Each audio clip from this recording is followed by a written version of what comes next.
The first thing I noticed after the crash wasn't the smoke or the flickering warning lights. It was how quiet the forest was. No birds, no insects, no rustle of wind. Just my breathing and the soft crackle of my suit's damaged comms. My rations were a joke: 3 chalky protein bars and half a bottle of electrolyte water that tasted faintly of melted plastic. I'd been trained for emergency landings, sure, but not for waking up in the middle of an alien jungle that looked like someone had painted a rainforest with highlighter pens. My boots squelched in moss that glowed faintly under my steps, and somewhere overhead, massive blossoms dripped nectar like rain. I was just wondering how long before dehydration set in when I caught movement to my left. At first I thought predator, until they stepped into view. They were women. Tall, broad-shouldered, dressed in what looked like armor made from interlocking leaves and bone, every inch of them screaming, "Hunter," from the claws strapped to their wrists to the rows of teeth hanging on cords around their necks. And every single one of them was staring straight at me like I'd wandered into the wrong bar at closing time. They didn't speak my language, but they spoke to each other, fast, sharp words that carried more heat than the jungle air. I didn't understand most of it, but one word kept coming up, clear as day. First. I froze. Were they arguing about who was going to kill me first? Eat me first? Or maybe first meant first to capture the small, confused mammal in the shiny suit. One of them stepped forward, spear tapping against the ground. Another blocked her with an arm across her chest. Voices rose, gestures got sharper. My stomach tightened. This was less welcome committee and more auction without the gavel. Then one of them reached out and touched my hair. Her claws brushed my scalp as she made a curious sound, almost a purr. She muttered something to the others, and they all leaned in. Fingers poked at my arms, my shoulders.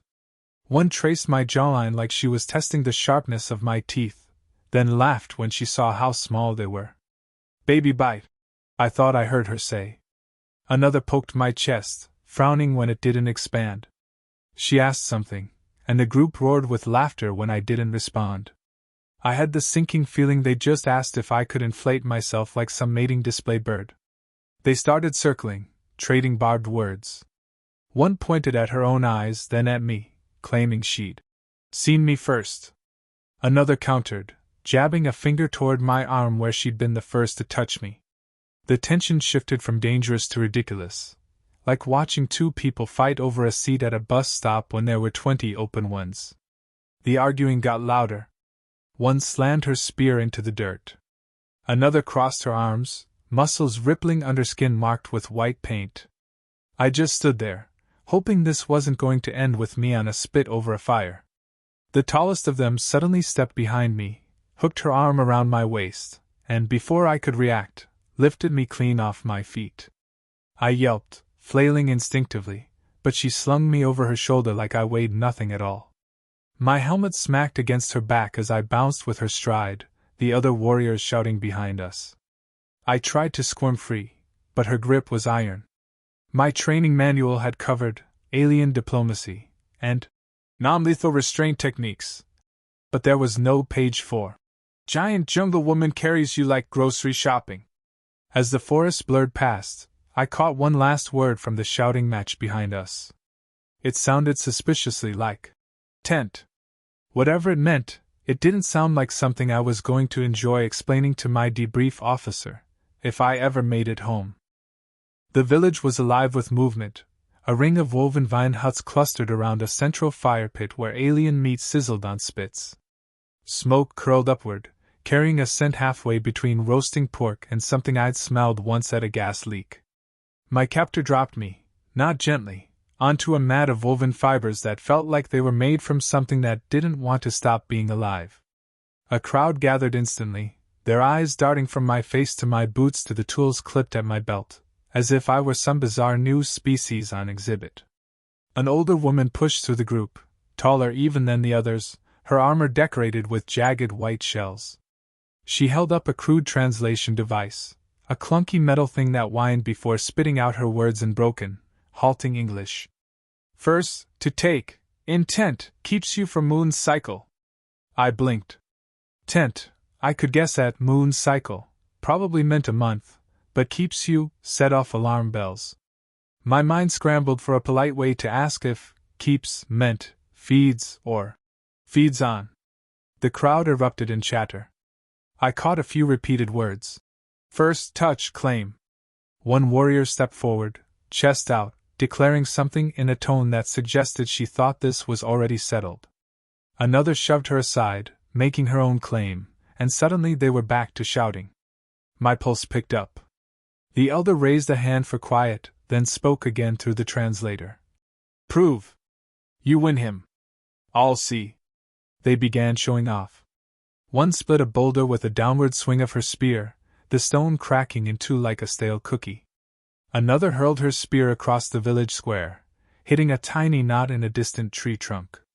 A third, taller than all of them, grinned directly at me, squatted down over a coconut-like fruit, and crushed it between her thighs. The juice splashed across the ground. The crowd roared approval. I gave a slow, nervous clap, partly because my brain couldn't process anything else, partly because I didn't want to be next. Then they turned their attention to me. One poked my jacket, amazed when I pulled a multi-tool from my pocket. The elder muttered something that came through the translator as, "He hides tools in his skin pouch." Another gestured for me to show how my lighter worked. When the tiny flame appeared, a collective gasp ran through them, as if I'd just summoned a small sun. "Thumb fire," someone whispered reverently. I started to feel like a magician at a kid's party, minus the part where you get to leave after an hour. The argument shifted into something more formal. The elder barked commands, and the warriors formed a rough line, ready for whatever trial decided who got to keep me. My stomach sank when I realized I was standing at the end of that line, clearly meant to be involved. One warrior slapped my shoulder, grinning with a competitive gleam in her eye. "You judge," the translator wheezed, right before cutting out again. I didn't know the criteria. I didn't even know if I was supposed to pretend to be impressed or terrified. The first woman hefted a log bigger than my torso, tossing it overhead with a grunt. The second carved a spear from raw wood in seconds, her knife a blur. The third sprinted a lap around the village, returning without breaking a sweat. My compliments, "Nice throw, sharp work, wow, fast," were met with preening smiles, but the tension in their stares never faded. Then one warrior, a tall huntress with a stripe of red paint across her eyes, locked her gaze on mine. She didn't bother with feats. She simply pointed at me, then at herself, and made a fist. The meaning was universal, and it sent a ripple of laughter through the crowd. I smiled weakly, pretending I didn't get it, though the heat in my ears said otherwise. As the last contestant finished, I realized the entire village was staring at me, waiting for a verdict I had no business giving. My mind flashed to survival training: always avoid choosing sides in tribal disputes. Unfortunately, here I was, prize and judge rolled into one. My mouth opened, searching for a diplomatic answer, when someone from the back shouted a phrase I couldn't translate, but it made every warrior glance at me like I'd just been upgraded from valuable to urgent. The elder leaned in, voice low, translator crackling with static. "Final test. Intent." The way she said it made me wish it had been a log-lifting contest instead. The announcement set off another surge of shouting, but this time the warriors didn't just argue, they moved. Two of them lunged toward me at once, each trying to get the first grip. My instincts kicked in and I sidestepped, only for my boot to catch on the uneven mat. I stumbled forward, head colliding with one warrior's chin. She dropped like a sack of grain, flat on her back, the crowd gasping before erupting into cheers. I straightened, dazed, realizing I'd just won whatever the first round was without knowing it had started. The elder barked something sharp, and another warrior stepped forward. This one was broader, her armor decorated with strips of dyed fabric. She tossed me a carved wooden staff and gestured toward a marked circle in the dirt. I figured we were sparring. I barely had time to plant my feet before she started moving, not to attack, but to dance. Slow at first, then faster, a rhythmic stomp and twist motion that kicked dust into the air. The crowd clapped in time, and I realized she expected me to match her. My dance was a chaotic mix of awkward shuffles and half-baked breakdance moves from middle school gym class. Instead of laughing, the crowd went wild, hooting and cheering like I just performed some sacred human mating ritual. The next trial came without warning. 2 warriors advanced with coils of vine, circling me with playful smirks. One tapped my shoulder, the other tugged at my sleeve. Before I knew it, they had my wrists loosely bound, looping the vines in wide arcs as if preparing a gift. I thought maybe it was a trust-building thing until I noticed the younger warriors covering their mouths to hide their grins. Whatever this binding meant to them, it clearly wasn't meant for polite company. By now, sweat was dripping down my temples. The heat was oppressive, and my heart pounded from equal parts exertion and confusion. I wiped my forehead, and an audible murmur ran through the onlookers. One pointed at the damp patch on my shirt, saying something that translated roughly as, "He leaks but does not yield." The elder nodded in approval, clearly interpreting my body's cooling system as a sign of stubborn endurance. I was starting to think my biology was accidentally helping me win. The challenges blurred together: stone lifting, spear throwing, a strange game that involved balancing on one leg while holding a live, hissing lizard overhead. I failed spectacularly at that one, but instead of disqualifying me, the warriors treated it like proof I wasn't afraid to be ridiculous in front of the tribe. My awkwardness was somehow currency here. It all built toward a final showdown between 2 women who'd emerged as frontrunners. One was the red-striped huntress from before, lean and intense, her movements sharp as her spear point.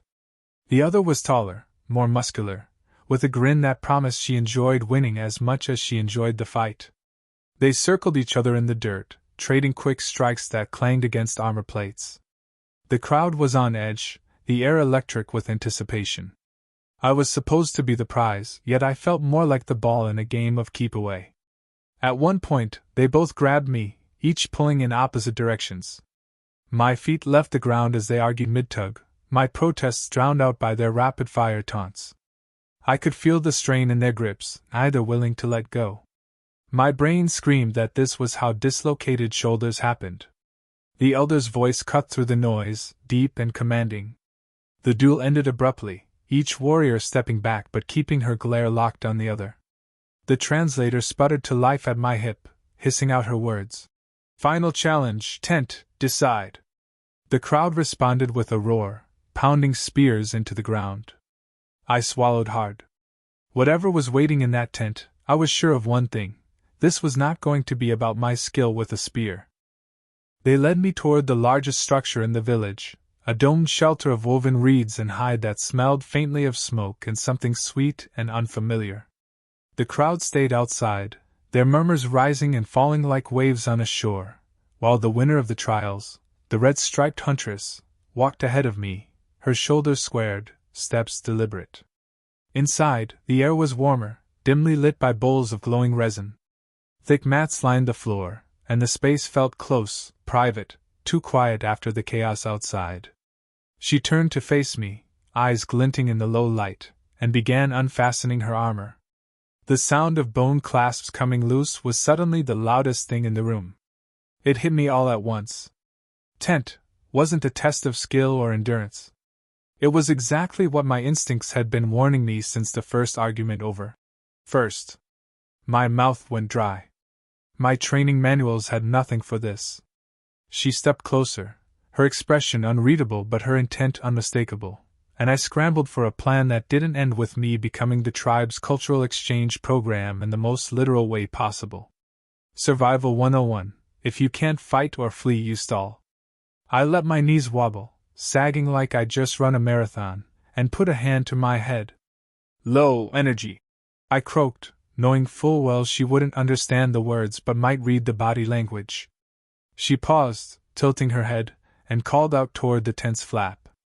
Moments later, a smaller, older woman entered, her arms full of satchels that smelled like herbs and antiseptic. "A healer." "Perfect," the huntress explained, gesturing at me, making a limp hand motion that I tried not to take personally, and the healer knelt beside me, checking my pulse with cool, careful fingers. I exaggerated my breathing, letting my head loll like I might pass out any second. She muttered something to the huntress that I didn't catch, but the tone was firm. The huntress's jaw tightened. After a beat, she gave a short nod and left the tent, her footsteps heavy with frustration. The healer stayed, offering me a drink from a carved gourd. It tasted bitter, like tea left too long in the sun, but I drank every drop. Over the next hour, she sat with me, chattering softly in her language. I caught a few familiar words. First, trust, moon, and pieced together that she was telling me about their customs. Apparently, in their society, claiming first wasn't just about strength, it was about proving readiness to provide for and protect a mate. I seized on that, gesturing to my chest and saying, "Human needs trust." She frowned, then nodded slowly, repeating the word trust to herself. The next morning, the entire village seemed to know. The competitions didn't stop, but now, instead of lifting logs or crushing coconuts, warriors were showing up at my mat with cooked meals, freshly woven blankets, and oddly carved trinkets. One brought me a massive fish, another a basket of fruit that looked like tiny glowing pumpkins. They weren't fighting to grab me anymore, they were competing to win my approval in quieter, stranger ways. It didn't make things calmer. If anything, the attention became constant. Everywhere I turned, someone was offering to carry me somewhere, sharpen my tools, or guard my sleeping place, with a pointed emphasis on guard. The healer checked on me daily, always with that amused little smile that said she knew exactly what was happening and was letting it play out for her own entertainment. By the end of the moon's cycle, I was no closer to leaving the planet, but I'd learned how to say, "not yet," in 3 different dialects, and could identify the difference between a courting gift and a threat display, most of the time. As the sun set on my last night before whatever came next, I sat by the fire, watching the red-striped huntress across the flames. She met my eyes, grinned, and raised her drink in a silent toast. I wasn't sure if I'd outsmarted the tribe or just given them a new game to play, but either way, I had the uneasy feeling that my trust-building period was about to get very, very busy.